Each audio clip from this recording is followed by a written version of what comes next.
bem-vindos. Esse vídeo que você vai assistir faz parte do projeto PHD.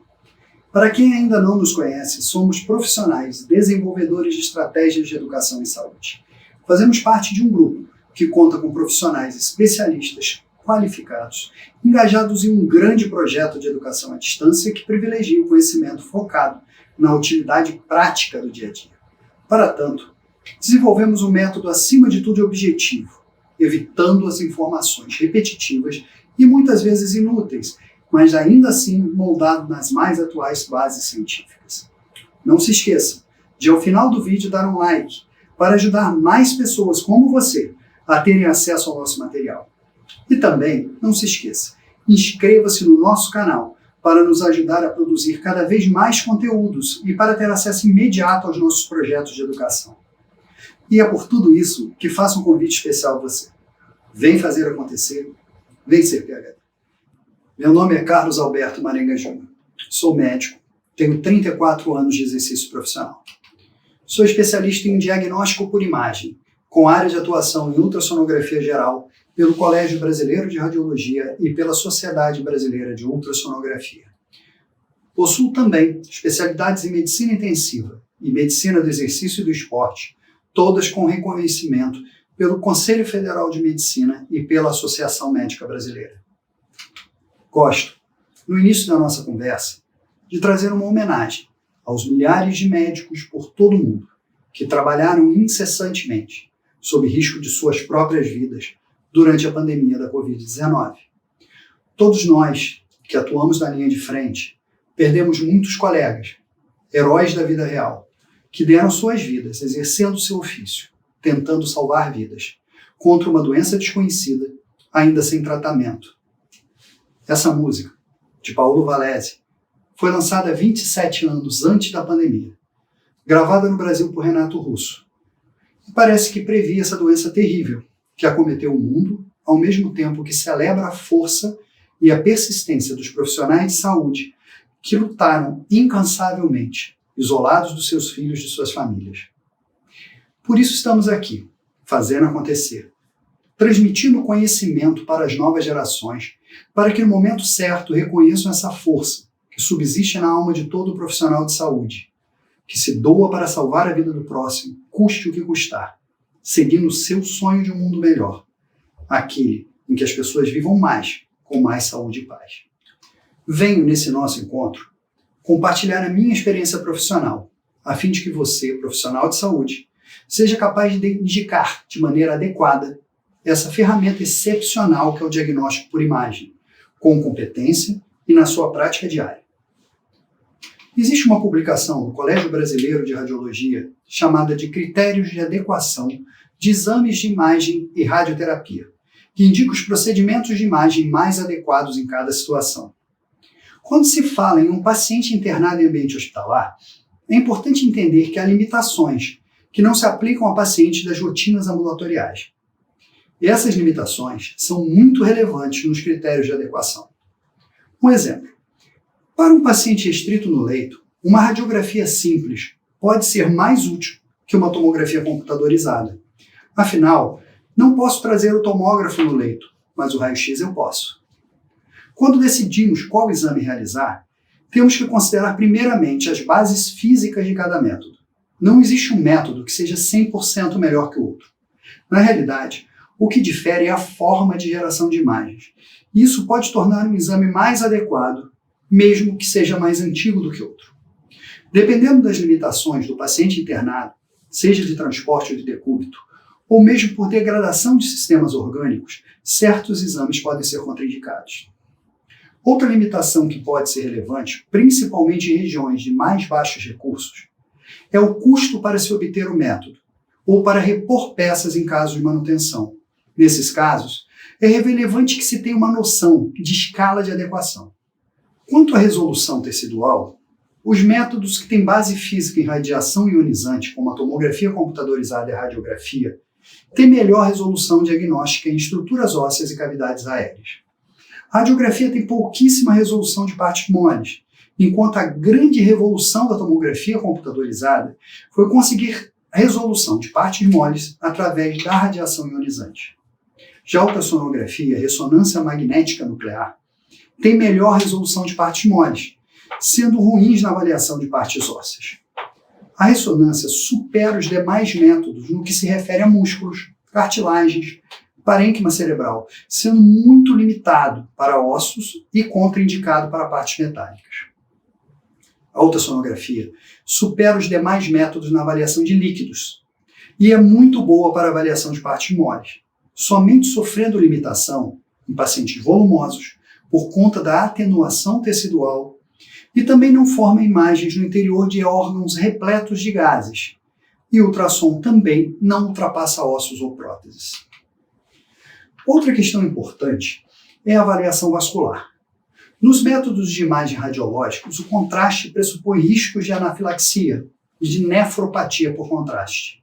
Ou seja, a indicação de uma avaliação contrastada por tomografia computadorizada ou por radiografia deve considerar primeiramente a possibilidade de alergia, a seguir, considerar a função renal e depois a possibilidade de interação medicamentosa com nefrotóxicos ou com risco de rabdomiólise. Muitas vezes, diante de uma necessidade premente, há a possibilidade de se realizar um protocolo de dessensibilização ao contraste para se realizar um exame que seja imprescindível e a tomografia com contraste seja melhor ou o único método disponível. Já a ressonância magnética nuclear encerra menor risco pela administração do contraste gadolínio, que gera menos alergia, mas sua infusão em bolos pode causar flebite. Portanto, é adequado que se use uma bomba de infusão na diluição adequada. Já a ultrassonografia utiliza o Doppler para avaliação de estruturas vasculares. Esse método é isento de riscos para o paciente. O Doppler é o método mais completo de avaliação vascular. Indica presença, competência, direção, velocidade, resistência e avalia significância hemodinâmica de eventuais estenoses ou aneurismas. Suas limitações são as mesmas de ultrassom comum, razão por que não exclui os demais métodos. Em um estabelecimento de saúde que contenha leitos de enfermaria e CTI, mais do que qualquer outro caso, é importante conhecer a flexibilidade dos métodos de diagnóstico por imagem. A tomografia computadorizada, ela necessita de transporte de paciente. Ela não é feita beira-leito. O paciente deve permanecer imóvel durante o exame, sob o risco de degradar a qualidade do diagnóstico. Há também uma dificuldade com obesos, devido ao limite de peso suportado pelo aparelho, que varia entre 90 a 150 kg em média. A radiografia, ela pode ser feita beira-leito, mas com algumas limitações. As incidências, em geral, são inadequadas. Por exemplo, raio-x de tórax com o paciente em decúbito pode subdimensionar o volume de um derrame pleural. Derrames pleurais podem se estender pela parte posterior do tórax, somando-se com a imagem do parênquima pulmonar, simulando uma condensação. O índice cardiotorácico com o paciente em decúbito se altera, simulando uma cardiomegalia. A movimentação do paciente também degrada a imagem do raio-x. Ambos os exames, tomografia computadorizada e radiografia, têm os riscos inerentes à radiação ionizante, ou seja, a paciente gestante não deve ser submetida a esses exames no primeiro trimestre e deve-se usar protetores de tireoide para os pacientes em geral, dos exames que não incluam órgão. A ressonância magnética nuclear não encerra os riscos da radiação ionizante, mas tem os demais problemas quanto à limitação de peso do paciente, não pode fazer em beira-leito e mais. Na ressonância de campo fechado, há pouco espaço no gantry, o que torna-se um limitador para pacientes volumosos, ainda que não sejam obesos. O que ocasiona também frequentes crises de pânico em pacientes não sedados. Não pode ser realizada em pacientes sob ventilação mecânica, exceto se todos os equipamentos não contiverem peças metálicas. E mais, todos os outros exames, o paciente da ressonância deve permanecer estático. Movimentos comprometem o exame muito mais que os outros tipos de exames por imagem. Na ultrassonografia, diferente de todos os outros métodos, não há nenhuma limitação para sua realização em beira de leito. Pode ser realizada com paciente com convulsão ou dispneia, não tem limitação por peso, desde que se use um transdutor adequado com maior ou menor frequência, pode ser realizada em pacientes em ventilação mecânica. O resultado do exame de ultrassonografia em beira-leito é o mesmo do realizado em ambulatório e muito mais. Hoje, é o exame primordial em ambiente hospitalar, permitindo procedimentos intervencionistas em beira de leito, com absoluta segurança, sem risco de contaminação. O outro senão do método é que a ultrassonografia necessita de treinamento específico. É chamada de operador dependente. Portanto, chega-se a uma conclusão. Antes de considerar qualquer método, deve-se pensar primeiro na ultrassonografia por inúmeras razões. Hoje, nos países em que a medicina é mais avançada, a ultrassonografia faz parte de todas as cadeiras da universidade. Assim como um especialista sabe realizar com perfeição o point of care da sua área de atuação. Por tudo isso, a ultrassonografia é muitas vezes chamada do quinto sinal vital, devido à importância da sua realização durante o exame físico do paciente, disponível à beira-leito nas unidades hospitalares mais avançadas. Mas qual o grande diferencial da ultrassonografia? Na realidade, é a avaliação dinâmica, em tempo real, que nenhum dos outros exames possibilita. O que chegou mais perto foi a fluoroscopia, mas sob um risco radiológico de exposição enorme. Nessas imagens, vemos dois grandes exemplos. Em uma, vemos o deslizamento pleural sendo avaliado pela ultrassonografia em modo M. Na outra, se observa uma concreção cálcica na bainha dos flexores dos dedos, que se movimenta do punho para a palma da mão e vice-versa, de acordo com o movimento dos dedos, realizando uma pausa de progressão em gatilho na passagem pelo retináculo dos flexores. A ultrassonografia point of care, também conhecida como POCUS, hoje é imprescindível na prática clínica.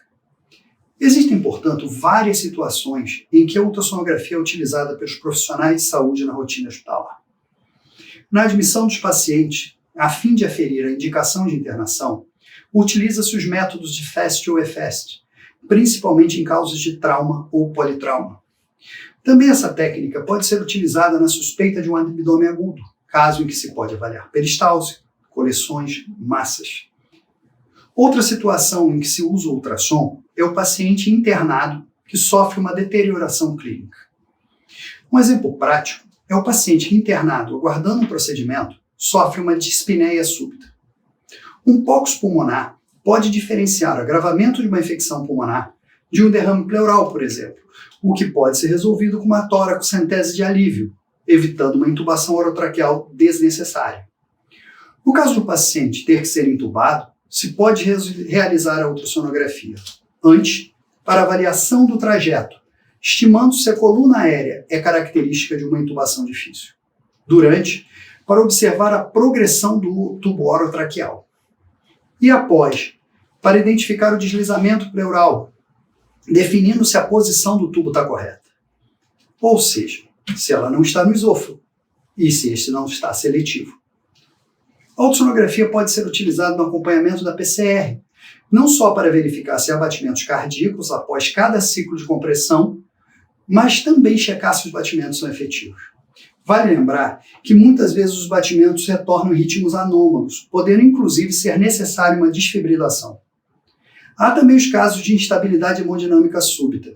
A ultrassonografia auxilia em entender se a origem está na bomba cardíaca, podendo, no caso de infarto agudo do miocárdio, identificar áreas de acinesia ou hipocinesia, ou no tromboembolismo pulmonar, identificar sobrecarga de cavidades direitas, ou ainda em cardiopatia restritiva, identifica a origem no derrame pericárdico, por exemplo.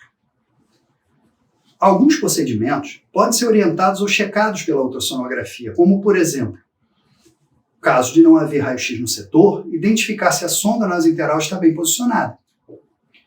Outro caso seria também conferir o posicionamento de um catéter vesical de alívio em um paciente com estenose ureteral ou hiperplasia prostática. Ainda em outra hipótese, podemos utilizar a ultrassonografia para avaliar o volume do resíduo gástrico. Na fisioterapia, é bem difundida a utilização da ultrassonografia no controle da ventilação mecânica, seja para avaliação de curso diafragmático, espessura diafragmática, ou mesmo para controle e limitação da manobra incremental da PIP. Mas a principal utilização da ultrassonografia em leitos hospitalares é na passagem de acessos vasculares e na punção, como na toracocentese e paracentese. A ultrassonografia, pelo que se demonstrou até agora, é um exame não só útil, como de indicação preferencial em muitas situações da rotina hospitalar.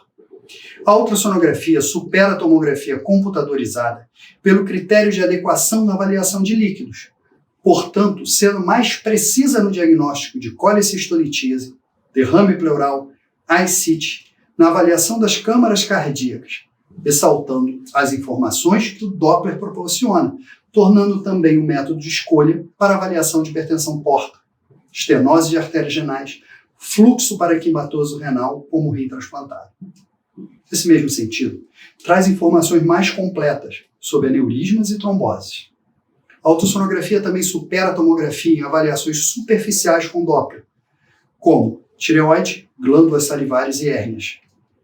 Nos pacientes graves, que não podem ser mobilizados no leito, a ultrassonografia muitas vezes se torna a única opção diagnóstica.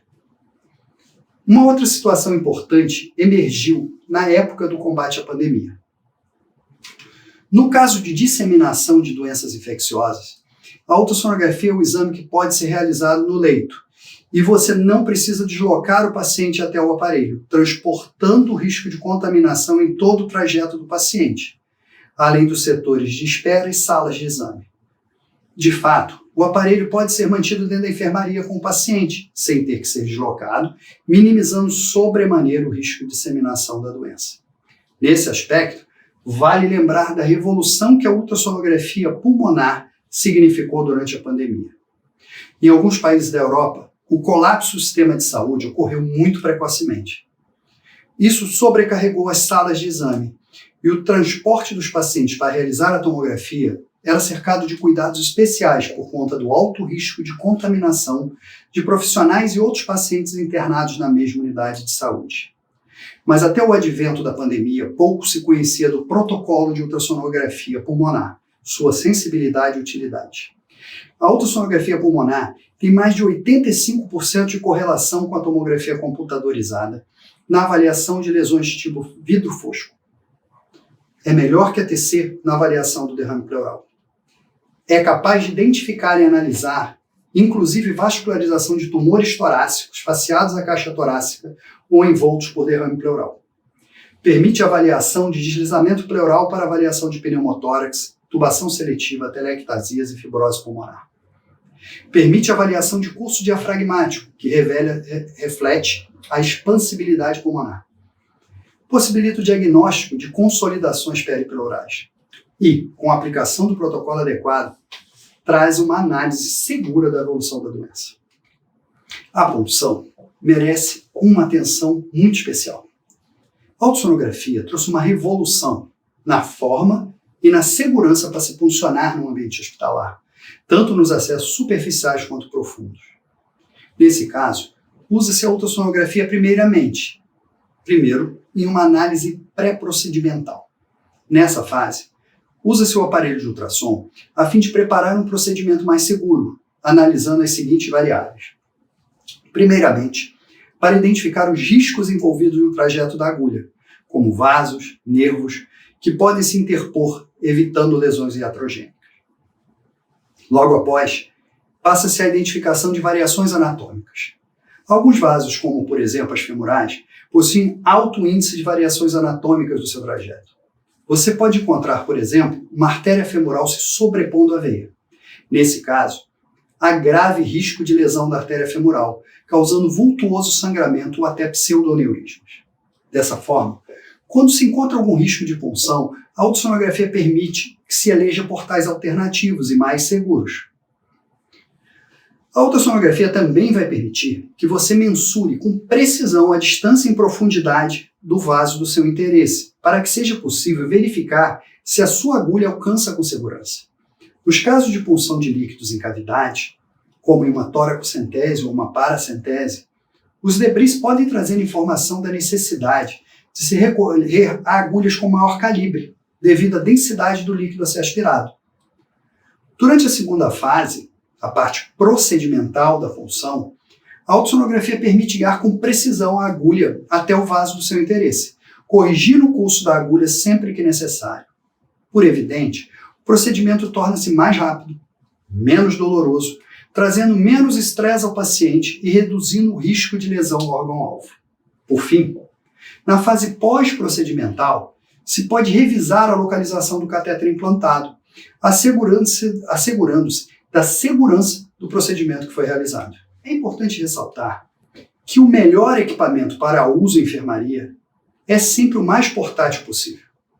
Equipamentos muito volumosos aumentam o risco de infecção e reduzem o espaço de trabalho dos profissionais.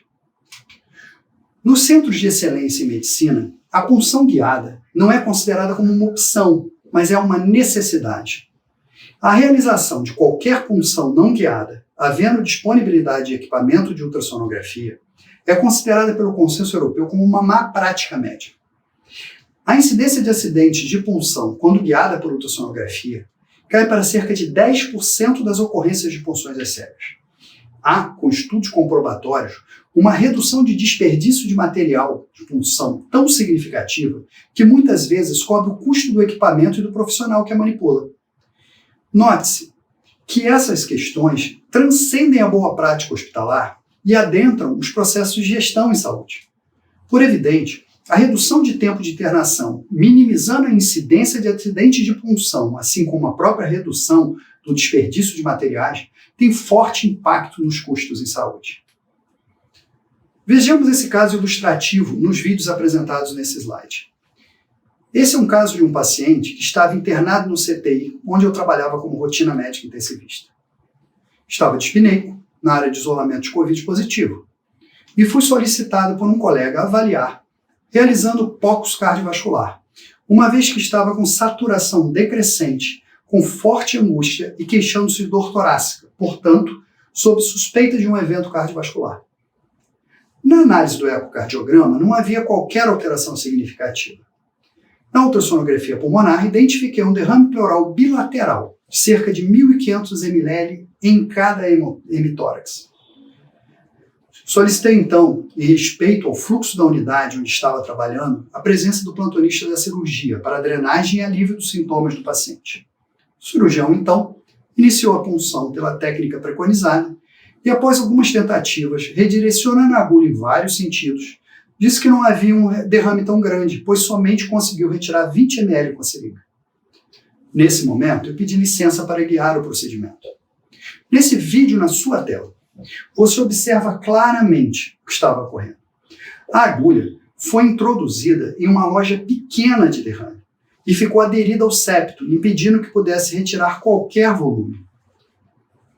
Mudamos então, com a minha orientação, o local da punção para um local mais inferior, o que não é preconizado pela boa técnica cirúrgica, sob os protestos do cirurgião que temia que atingíssemos o fígado. Tranquilizei o colega, afirmando que a cúpula diafragmática, em um derrame tão volumoso, se desloca inferiormente, demonstrando então que, guiado, eu sei exatamente onde a agulha está sendo introduzida e em qual profundidade. Nessa imagem agora, você pode observar a agulha já corretamente posicionada, dessa vez se observando já a menor quantidade de líquido, que está em drenagem. Na soma dos dois hemitórax, foi retirada 1.600 ml de líquido, com alívio imediato dos sintomas. Esse paciente evoluiu muito bem, sendo liberado em alta hospitalar após o tempo de isolamento obrigatório. Atualmente, já temos vários trabalhos nacionais que têm comprovado os estudos internacionais que demonstram a importância da ultrassonografia para a segurança das punções realizadas em ambiente hospitalar, como demonstra esse slide. Muito obrigado pela sua presença. Queremos agradecer sua audiência, ressaltando que planejamos cuidadosamente nossos conteúdos para que os profissionais de saúde tenham segurança e correção técnico-científica nos seus atendimentos. E o mais importante, vem fazer acontecer. Vem ser PhD.